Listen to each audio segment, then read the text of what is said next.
ka sanya a Doha a watan Yulin da ya gabata, da wata kuma matsayar da aka cimma a birnin Doha na yadda za a sanya idanu kan cimma matsayar tsagaita wuta a tsakanin ɓangarorin biyu. Sai dai yarjejeniyar bata kunshi wani alkawari ba, sai dai masu shiga tsakani sun ce akwai buƙatar yin aiki tukuru kan shawo matsalar. Kinshasa na buƙatar a janye dakarun Rwanda daga Congo, sai dai Kigali ta ce hakan zai tabbata ne idan aka karya lagon tsagerin dakarun kabilar Huti da ke barazana ga Rwanda. To har yanzu dai muna kan batun tsaro, amma yanzu a Najeriya, inda 'yan bindiga ke ci gaba da ƙara matsakaimi wajen ƙaddamar da har-har a wasu garuruwa da ƙauyuka na yankin ƙaramar hukumar Mashegu ta jihar Neja. A farmakin baya-bayan nan da 'yan bindigar da suka kai sun kai ƙaramar hukumar inda suka kashe 'yan sa kai 13 a lokaci guda. Hakan kuma na zuwa ne yayin da wasu 'yan bindigar suka kashe wani mashahurin ɗan siyasa a jihar Zamfara lokacin da yake ka hanyarsa ta wata tafiya. Ga Abdulsalam Ibrahim Ahmed da ƙarin bayani. Yankin karamar hukumar Mashegu a jihar Neja na ci gaba da fama da matsalar hare-haren 'yan bindiga iri-iri, kuma da alamu kullum abin sai daɗa kamari yake. Wani ɗan jarida a jihar ta Neja da ke bibiyar wannan lamari ya ce al'amarin ya ta'azzara. Alal hakika halin da ake ciki a wannan yanki abun tada hankali ne, la'akari da yadda 'yan ta'addan ne ke ƙara zafafa kai hare-hare musamman a ƙauyukan da suka hada da Magamin Matane, Dutsen Magaji da Ragada Ramu, wanda sakamakon hare-haren da 'yan ta'addan ne ke kaiwa ya yi sanadiyar hasarar rayukan gwamman mutane a wannan yanki. A hari na baya-bayan nan ma an yi artabu sosai tsakanin 'yan banga da ke kokarin kare dukiyoyi da rayukan al'umma a yankin Magamin Matane da ke karamar hukumar ta Mashegu, wanda sakamakon wannan an samu hasarar rayukan 'yan banga kimanin 13 tare da jikatan wasu. Sannan akwai mata da ƙananan yara waɗanda sun kai kimanin 50 waɗanda ke a hannun waɗannan 'yan ta'adda. Dama dai galibin jama'ar ƙauyukan yankin sun dogara ne da irin gudunmawar da 'yan bangan ke kaiwa.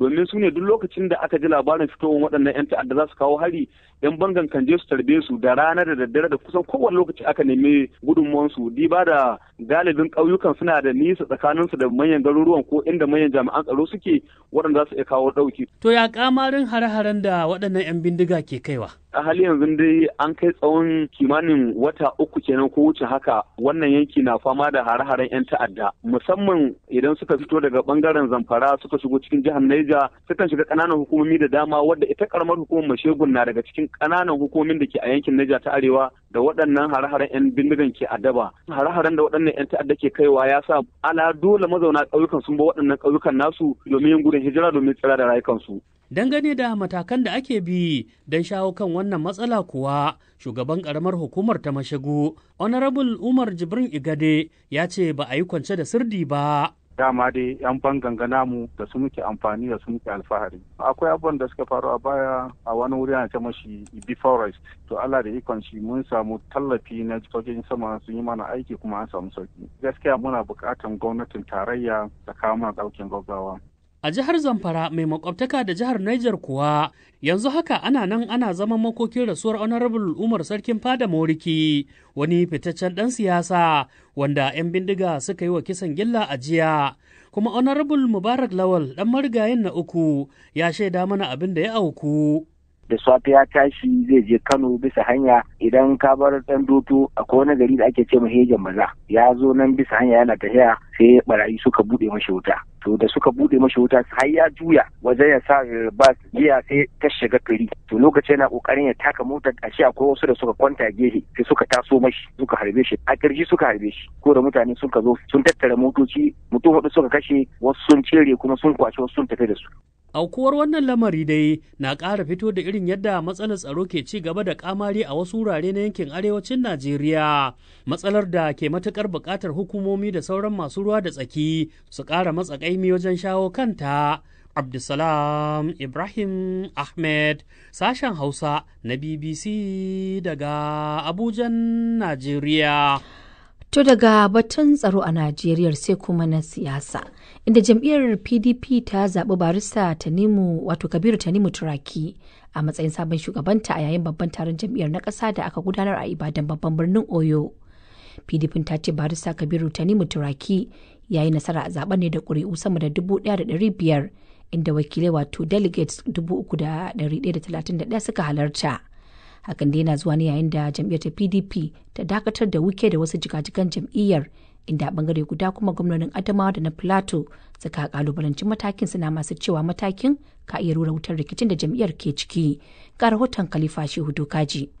An dai neman takarar shugabancin jam'iyyar ta PDP tsakanin barista Tanimu Turaki da tsohon sanata Lado Dan Marke, inda Turakin ya samu ƙuri'u 1,516 daga cikin ƙuri'u 1,834 da aka kada a yayin zaben.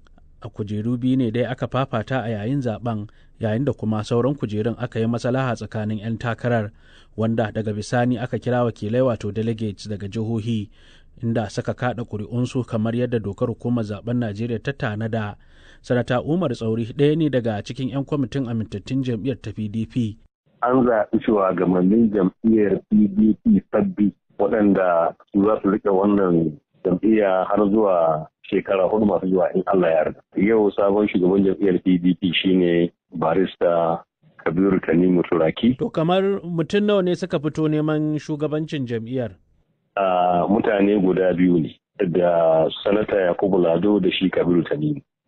Bayan an zo wurin taro, ina jin ban san dalili ba, Yakubu Lado ya hau mambari ya ce saboda matsaloli da ke akwai a jam'iyya na litigation da sauransu, shi ya janye. Duk da yake akwai shi Lado da akwai wasu sai kuskure suka zaɓe shi. Sakataren jam'iyya shine Rafaja, sai mataimakin organizing secretary wanda su uku ne, kuma gayyaci. Duk da yake akwai gafin kusa da kusa ne.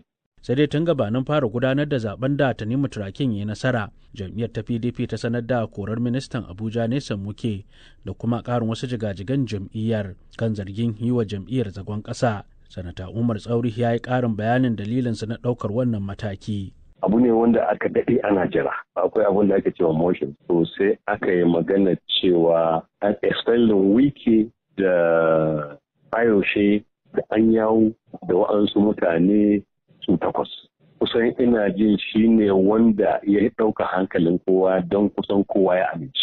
Baka ganin wannan mataki da aka ɗauka a wannan lokaci zai iya ƙara dagula rikicin da jam'iyyar taku take fama da shi? Idan kana shugabanci ka samu matsala, to in kai shugaba ne na kwarai sai ka yanke hukunci ko da ba daidai ba ne a lokacin da ya dace. Barin yin yanke hukunci shi ke ƙara jaza rigima daga baya a gyara. Ganin shi kansa taron naku yadda aka samu hukuncin kotu mabambanta, wasu tana cewa a yi wasu tana cewa kar a yi, ka iya ƙara dagula muku lissafi. To amma haka za mu zauna shi kenan kullum mu cikin rikici ba mu neman a gyara.